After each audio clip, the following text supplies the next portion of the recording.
तो आज इस वीडियो में हम ये बात करेंगे कि हमारा जो क्लास 10th का चैप्टर फर्स्ट है उसके चैप्टर फर्स्ट के साइंस में जो पहला चैप्टर है उसके इम्पोर्टेंट क्वेश्चन की हम बात करेंगे। और इसमें ये देखेंगे कि कौन कौन से चैप्टर कौन कौन से इम्पोर्टेंट क्वेश्चन ज़्यादातर एग्ज़ाम में आते हैं और एग्ज़ाम के बेस के हिसाब से इसको हमने PDF बनाया हुआ है और आपको कंप्लीट इसका सलूशन हम विथ एक्सप्लेनेशन के साथ देने वाले हैं। ठीक है, आइए शुरू करते हैं इस वीडियो को, और जिसके अंदर हम हर चैप्टर को क्वेश्चन को अच्छे से पढ़ेंगे। जैसे कि पहला क्वेश्चन है कि जब मैग्नीशियम रिबन को जलाया जाता है तो कौन सा पदार्थ बनता है। जैसा कि हम जानते हैं कि जब हम मैग्नीशियम लेते हैं, इसकी रिएक्शन ऑक्सीजन से कराते हैं तो बनता है हमारे पास मैग्नीशियम ऑक्साइड। इसलिए मैग्नीशियम को जब हम जलाते हैं तो कौन सा तत्व का पदार्थ बनेगा, वो होगा हमारा मैग्नीशियम ऑक्साइड। दूसरा क्वेश्चन जैसे देख लीजिए क्या है, कह रहा जब आयरन और कॉपर सल्फेट की विक्रिया होती है तो उत्पाद क्या होता है। तो जैसे हम जानते हैं कि आयरन की विक्रिया जब हम कॉपर सल्फेट से करेंगे तो आयरन ज़्यादा विक्रियाशील है, इसलिए कॉपर को क्या करेगा, विस्थापित कर देगा और हमारे पास बन जाएगा आयरन सल्फेट और कॉपर। इसलिए इसके आंसर में हमारा जो आंसर होगा आयरन सल्फेट और कॉपर, ये आंसर नंबर पहला हमारा सही उत्तर होगा। ये गलत होगा, ये भी गलत होगा और ये भी गलत होगा। तीसरा क्वेश्चन जैसे इसमें आया है, चौथा क्वेश्चन उसके साथ साथ चौथा क्वेश्चन है, मान लीजिए कह रहा है कि कौन सी अभिक्रिया ऊष्माक्षेपी है।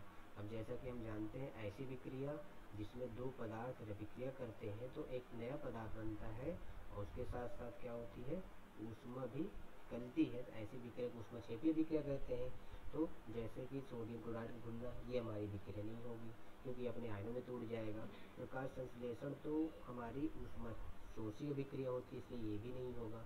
कोयले का जलना और पानी का वाष्पीकरण, पानी का वाष्पीकरण से कोई ऊष्मा बाहर नहीं निकलती, ना ही ऊष्मा अवशोषित होती है। लेकिन जब हम कोयले को जलाते हैं तब हमें क्या मिलती है, गर्माहट या हीट मिलती है। इसलिए कोयले का जमना हमारी कौन सी विक्रिया होगी, कोयले का जमना ऊष्माक्षेपीय विक्रिया होगी। क्वेश्चन नंबर 5 की तरफ देखते हैं। जैसे कि अगला क्वेश्चन क्या है, कह रहा है कैल्शियम ऑक्साइड को पानी में मिलाने पर क्या बनता है।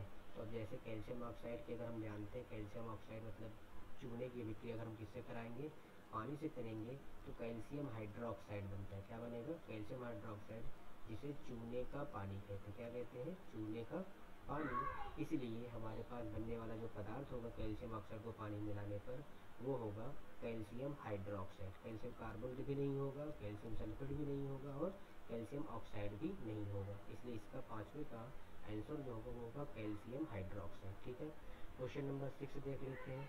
क्वेश्चन नंबर 6 है कि जब चांदी मतलब Ag का टुकड़ा कॉपर सल्फेट में डाला जाता है तो अभिक्रिया होगी, अभिक्रिया नहीं होगी, गैस निकलेगी, ये ताप उत्पन्न होगा। तो जैसे अगर हम इस रिएक्शन को देखा जाए, एक्चुअल रिएक्शन क्या होती है, अगर हम सिल्वर की अभिक्रिया कहाँ करते हैं, हम कॉपर सल्फेट के पेन में डालेंगे तो हम विद्युत रासायनिक श्रेणी ऑलरेडी पढ़ चुके हैं, जिसमें आने वाले तत्व की उनकी अभिक्रियाशीलता कैसी होती है। हाइड्रोजन के बाद आता है कॉपर, कॉपर के बाद आता है मरकरी, मरकरी के बाद आता है सिल्वर, फिर आता है गोल्ड। तो यहाँ पर देखने में पता चल रहा है सिल्वर नीचे है और कॉपर ऊपर है, इसलिए सिल्वर की विक्रिया कॉपर सल्फेट से कराएंगे तो यहाँ पर कोई अभिक्रिया नहीं होगी क्योंकि सिल्वर कम अभिक्रियाशील होने के कारण कॉपर को विस्थापित नहीं कर पाएगा। इसलिए ये क्वेश्चन नंबर 6 का जो आंसर होगा वो होगा अभिक्रिया हमारी नहीं होगी, ऑप्शन नंबर बी सही होगा।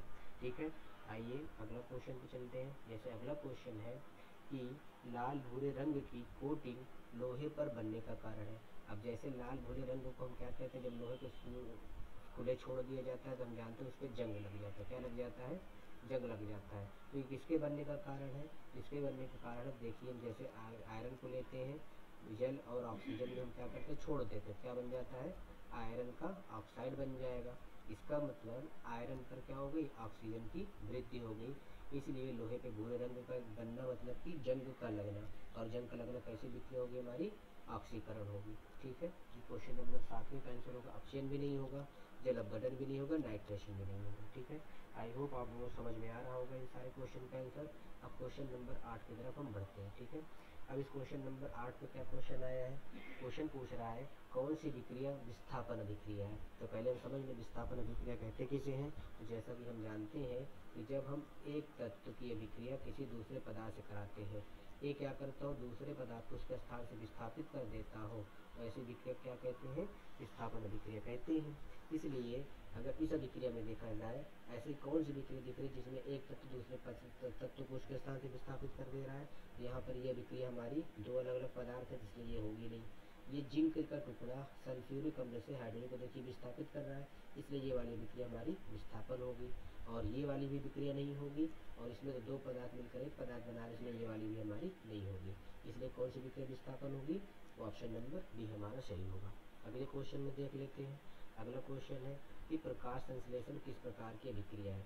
इसके पहले हमने ऑलरेडी आपको बताया था कि जब सूर्य की उपस्थिति में पेड़ पौधे अपना भोजन बनाते हैं तो वहाँ सूर्य की रोशनी या सूर्य के कारण क्या करते हैं, ऊष्मा ग्रहण करते हैं। इसका मतलब जो प्रकाश संश्लेषण की अभिक्रिया होगी वो एक ऊष्मा शोषी अभिक्रिया होगी, क्योंकि जब तक सूर्य का प्रकाश नहीं होगा पेड़ पौधों को ऊष्मा नहीं मिलेगी और अगर पेड़ पौधे अपना भोजन का निर्माण नहीं कर पाएंगे, क्योंकि सूर्य की उपस्थिति में क्या करते हैं, ऊष्मा को अवशोषित करते हैं। इसलिए प्रकाश संश्लेषण हमारी कैसी अभिक्रिया होगी, ऊष्मा शोषी अभिक्रिया होगी। ऑप्शन नंबर बी इसका सही होगा।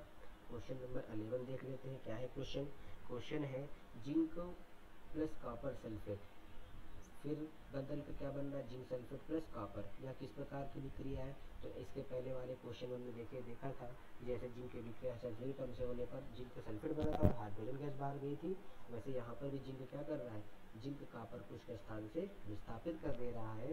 इसलिए जिंक और कॉपर की विक्रिया किस प्रकार की विक्रिया होगी, संयोजन नहीं होगी, अपघटन भी नहीं होगी, विस्थापन अभिक्रिया होगी। इसलिए इस क्वेश्चन का आंसर जो होगा ऑप्शन नंबर सी सही होगा, ये वाली भी हमारी सही होगी। ठीक है, अब आते हैं क्वेश्चन नंबर 12 पे।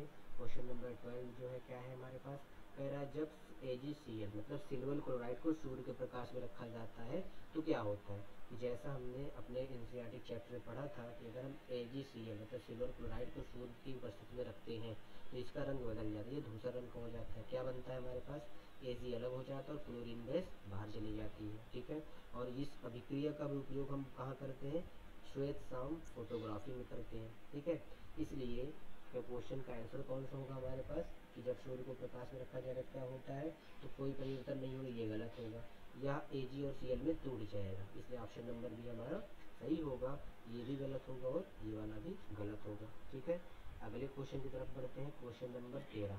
क्वेश्चन नंबर 13 कह रहा है कि iron oxide plus aluminium change होकर एल्युमिनियम प्लस आयरन बाहर जा रहा है, यह किस प्रकार की विक्रिया है। तो देखिए इसमें भी क्या हो रहा है, एल्युमिनियम आयरन को क्या कर रहा है, उसके स्थान से हटा दे रहा है और एल्युमिनियम का ऑक्साइड बन गया। यहाँ पर आयरन का ऑक्साइड तो यहाँ पर एल्युमिनियम का ऑक्साइड हो गया। इसलिए एल्युमिनियम ऑक्साइड ये जो अभिक्रिया है ये हमारी कैसी विक्रिया होगी, ये एक प्रकार की विस्थापन अभिक्रिया होगी। ठीक है, अगले क्वेश्चन की तरफ बढ़ते हैं। जैसे अगला क्वेश्चन क्या है हमारे पास, अगला क्वेश्चन नंबर 14 आ रहा है, जिसमें क्या क्वेश्चन है, कह रहा है कि कैल्शियम कार्बोनेट को गर्म करने पर क्या बनता है। ठीक है, आइए इसका आंसर चेक करते हैं। तो आप लोगों ने पढ़ा है कि जब हम कैल्शियम कार्बोनेट को गर्म करते हैं तो कैल्शियम कार्बोनेट क्या होता है, विघटित होकर कैल्शियम ऑक्साइड और कार्बन डाइऑक्साइड में टूट जाता है। इसलिए जब हम कैल्शियम कार्बोनेट को गर्म करेंगे तो क्या हो जाएगा, तो कैल्शियम ऑक्साइड और कार्बन डाइऑक्साइड में टूट जाएगा। इसलिए ऑप्शन नंबर हमारा पहला सही होगा, बाकी सारे आंसर हमारे क्या होंगे, रॉन्ग होंगे। ठीक है, अब आते हैं क्वेश्चन नंबर हम 15 पर, यहाँ से स्टार्ट होगा। इसके पहले इतने क्वेश्चन का सलूशन हमने पढ़ाया और आप लोगों को हो सकता है समझ में आ रहा हो। अब आते हैं क्वेश्चन नंबर 15 पर, और इस पूरे वीडियो में हम चैप्टर फर्स्ट साइंस के जो चैप्टर फर्स्ट का नाम है रासायनिक अभिक्रिया एवं समीकरण, इसका पूरा डिटेल सोल्यूशन के साथ हम इसको पूरा कंप्लीट करेंगे। और लास्ट में कुछ 10-12 क्वेश्चन ऐसे भी होंगे जिसका हम कंप्लीट एक्सप्लेनेशन देखेंगे, जिसमें हम सभी प्रकार के महत्वपूर्ण प्रश्न को कंप्लीट करेंगे। ठीक है, अब आते हैं क्वेश्चन नंबर 15 पर। क्वेश्चन नंबर 15 कह रहा है कि कौन सी विक्रिया में गैस बनती है। ठीक है, तो आपने इसके पहले देखिए क्वेश्चन में हमने देखा था कि जब जिंक की सल्फ्यूरिक अम्ल से विक्रिया होती है तो जिंक क्या करता है, हाइड्रोजन गैस को विस्थापित करेगा। इसलिए जब इस अभिक्रिया को हम कंप्लीट करेंगे क्या बन जाएगा, जिंक सल्फेट बनेगा और हाइड्रोजन गैस बाहर चली जाएगी। इसलिए ये वाली अभिक्रिया में हमारी गैस बन रही है। इसको चेक करते हैं, ये सोडियम हाइड्रोक्साइड हाइड्रोक्लोरिक अम्ल है और जो कि अम्ल और क्षार की बीज अभिक्रिया के रूप में है, इसलिए यहाँ पर लवण और जल बन जाएगा। इसलिए इसमें गैस हमारी नहीं बनेगी। इस वाले में भी अगर अभिक्रिया कराएंगे तो क्या बन जाएगा, ये द्विविस्थापन अभिक्रिया बन जाएगी, सिल्वर क्लोराइड बन जाएगा और सोडियम नाइट्रेट बन जाएगा। इसलिए ये वाली भी विक्रिया हमारी गैस नहीं बनेगी। इस वाली विक्रिया में भी हमारी सेम टू सेम हो जाएगी, बेरियम सल्फेट बन जाएगा और सोडियम का क्लोराइड बन जाएगा। इसलिए इस वक्त क्वेश्चन का आंसर हमारा फर्स्ट सही होगा। ठीक है, अगले क्वेश्चन की तरफ बढ़ते हैं। अगला क्वेश्चन क्या है, कह रहा है किसी रासायनिक समीकरण को संतुलित करना क्यों आवश्यक है। जैसे आगे हम पढ़ेंगे प्रश्न में, रासायनिक समीकरण को संतुलित करने का दो कारण है। पहला है द्रव्यमान संरक्षण के नियम के अनुसार। द्रव्यमान संरक्षण के नियम के अनुसार ये कहता है द्रव्यमान संरक्षण का नियम कि किसी भी रासायनिक अभिक्रिया में अभिक्रिया के पहले और अभिक्रिया के बाद जो अभिकारक और उत्पाद उनका द्रव्यमान क्या होना चाहिए, समान होता है। ये पहला नियम है जिसके कारण संतुलित करना आवश्यक है। दूसरा है कि दोनों ओर अभिकारक में परमाणु संख्या और उत्पाद में परमाणु संख्या बराबर होनी चाहिए, इसलिए संतुलित करना आवश्यक है। तो अब इन दोनों क्वेश्चन में देखते हैं आंसर कौन सा मिलता है। तो इस नियम के अनुसार, अब नियम के अनुसार नहीं होता है बल्कि द्रव्यमान संरक्षण के लिए हम करते हैं, इसलिए हमारा ऑप्शन नंबर बी सही होगा। सौंदर्य मतलब उसको सही दिखने के लिए नहीं करते और मध्यगति के मापने के लिए भी नहीं करते, इसलिए हमारे रासायनिक समीकरण को संतुलित करना आवश्यक क्यों होगा, क्योंकि द्रव्यमान संरक्षण के नियम को सत्यापित कर सके। ठीक है, क्वेश्चन नंबर 17 की बात करते हैं। क्वेश्चन नंबर 17 हमारा क्या है, क्वेश्चन नंबर 17 है, कह रहा है आयरन प्लस सल्फर चेंज होके बन रहा है आयरन सल्फेट आयरन सल्फाइड। तो यह कौन सी विक्रिया है। तो जैसा देखते हैं यहाँ पर दो पदार्थ क्या कर रहे हैं, आपस में मिलकर केवल एक पदार्थ का निर्माण कर रहे हैं, और ऐसी विक्रिया किसे कहते हैं, हम संयोजन अभिक्रिया कहते हैं। तो अगर हम लोग सही से नॉलेज लेकर पढ़ाई करते हैं तो हमारे लिए ऑप्शन को ढूंढने की भी जरूरत नहीं पड़ेगी। अब घटन नहीं होगा, विस्थापन तो होगा ही नहीं, और सूक्ष्मशोषी भी विक्रिया नहीं होगी, इसलिए हमारी कौन सी विक्रिया होगी, ये हमारी संयोजन अभिक्रिया होगी। ठीक है, अगले क्वेश्चन में चलते हैं। क्वेश्चन नंबर 18 कह रहा है जब बिजली का प्रयोग करके पानी को तोड़ा जाता है तो यह अभिक्रिया किस प्रकार की है। तो देखते हैं पहले अभिक्रिया होती क्या है। जैसा हम जानते हैं, जब हम जल को क्या करते हैं, जल में विद्युत धारा बहुत ज़्यादा मात्रा में प्रवाहित करते हैं तो जल क्या करता है, हाइड्रोजन और ऑक्सीजन में टूट जाता है। इसलिए यहाँ पर जल में क्या कर रहे हैं, विद्युत धारा मतलब ऊष्मा देने पर क्या हो रहा है, दो भाग में टूट जा रहा है। इसका मतलब या तो ये कौन सी विक्रिया होगी, ऊष्माशोषी होगी, लेकिन यहाँ पर ऊष्माशोषी का ऑप्शन नहीं है। इसलिए यहाँ पर एक पदार्थ कितने पदार्थ में टूट रहे हैं, दो पदार्थ में टूट रहे हैं। इसलिए जल का जब बिजली का प्रयोग करके पानी को तोड़ा जाता है तो ये कैसी विक्रिया होगी हमारी, यह हमारी अपघटन अभिक्रिया होगी, जिसे वियोजन भी अभिक्रिया कहते हैं। क्या कहते हैं हम, वियोजन अभिक्रिया भी कहते हैं। ठीक है, विस्थापन नहीं होगा, संयोजन तो होगा नहीं, दोहरा विस्थापन भी नहीं होगा। अगला क्वेश्चन चलते हैं, क्वेश्चन नंबर 19। और क्वेश्चन नंबर 19 में क्या आ रहा है, क्वेश्चन कह रहा है ऑक्सीकरण में क्या होता है। जैसा कि हम जानते हैं ऑक्सीकरण का मतलब क्या होता है, ऑक्सीजन की वृद्धि या तो हाइड्रोजन की कमी। तो हमने पढ़ा है ऑक्सीकरण किसे कहते हैं, ऑक्सीजन का बढ़ना या हाइड्रोजन का घटना। अब चेक करते हैं ऑप्शन में, कह रहा है ऑक्सीजन का ह्रास मतलब होता है कमी, ये वाला गलत हो जाएगा। ऑक्सीजन का संयोजन, ऑक्सीजन संयोजन मतलब ऑक्सीजन का जुड़ना या बढ़ना, इसलिए ये वाला हमारा सही होगा। और कह रहा है हाइड्रोजन का बढ़ना, हाइड्रोजन तो यहाँ पर बढ़ रहा है इसलिए ये भी गलत होगा, और इलेक्ट्रॉन का बढ़ना ये भी गलत होगा। तो ऑक्सीकरण में क्या होता है, ऑक्सीकरण में ऑक्सीजन का संयोजन होता है। ठीक है, अगला क्वेश्चन चलते हैं। क्वेश्चन नंबर हमारा कौन सा है, क्वेश्चन नंबर है 20। अब इस क्वेश्चन में क्या देख रहे हैं, क्वेश्चन है अपचयन में क्या होता है। तो जैसा कि हम देखते हैं अपचयन में क्या होता है, तो हम जानते हैं जस्ट अपचयन क्या होता है, ऑक्सीडेशन मतलब ऑक्सी जो डेशन है ऑक्सीकरण है, ऑक्सीकरण का क्या होता है, रिवर्स हो जाता है। ऑक्सीकरण का रिवर्स मतलब उल्टा हो जाता है। तो इसमें क्या हो जाएगा अपचयन में, अपचयन में ऑक्सीजन की कमी होगी और हाइड्रोजन की वृद्धि होगी। अब चेक करते हैं ऑप्शन में क्या आ रहा है यहाँ पर। तो ऑप्शन में कौन सा है, ऑक्सीजन का संयोजन, ये गलत हो जाएगा। हाइड्रोजन का ह्रास मतलब हाइड्रोजन कमी, ये भी गलत हो जाएगा।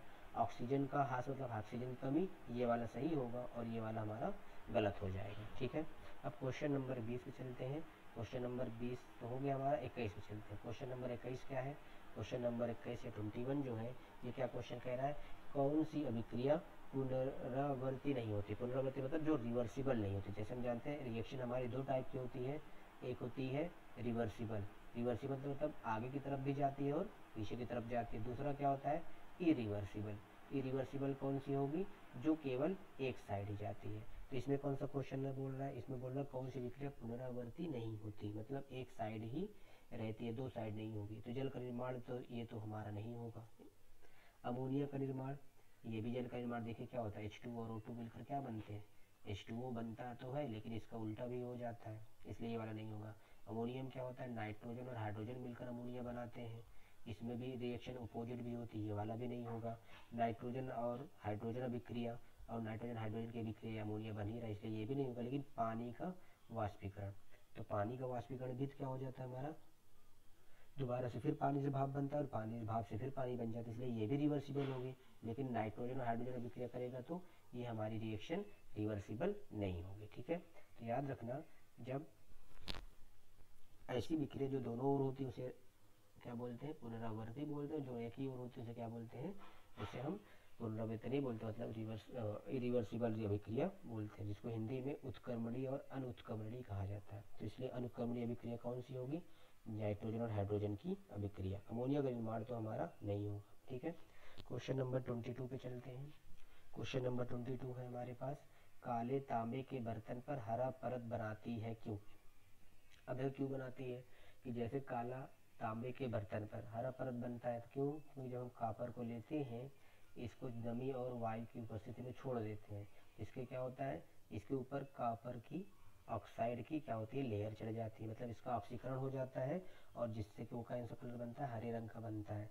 तो अब कहीं ना कहीं अगर आंसर पे चला जाए तो क्या है आंसर में, कार्बन डाइऑक्साइड और नमी से अभिक्रिया, कार्बन डाइऑक्साइड और नमी से अभिक्रिया, हवा से ऑक्सीकरण, धूल जमने से, प्रकाश से। तो अब देखिए यहाँ पर क्या हुआ, कॉपर में ऑक्सीजन की वृद्धि हुई कि नहीं हुई, मतलब इस पर कॉपर पर भी जंग लग गया, और इसलिए क्या बोलेंगे इसको हम आंसर में, हवा से ऑक्सीकरण। ये वाला ऑप्शन हमारा सही होगा, ये ऑप्शन, ये ऑप्शन, ये ऑप्शन हमारे तीनों गलत होंगे, ठीक है।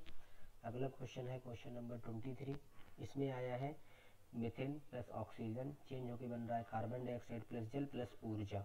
यहाँ पर हमारे पास उत्पाद के साथ साथ क्या मिल रहा है, उत्पाद के साथ साथ ऊर्जा भी बाहर चल रही है, इसलिए कौन सी अभिक्रिया होगी हमारी, ये ऊष्माक्षेपी अभिक्रिया होगी। ऑप्शन नंबर कौन सा सही होगा यहाँ पर हमारा, ऊष्माशोषी गलत होगा, ऊष्माक्षेपी सही होगा, ये भी गलत होगा और ये भी गलत होगा। क्वेश्चन नंबर ये 23 का ऑप्शन नंबर भी हमारा सही होगा।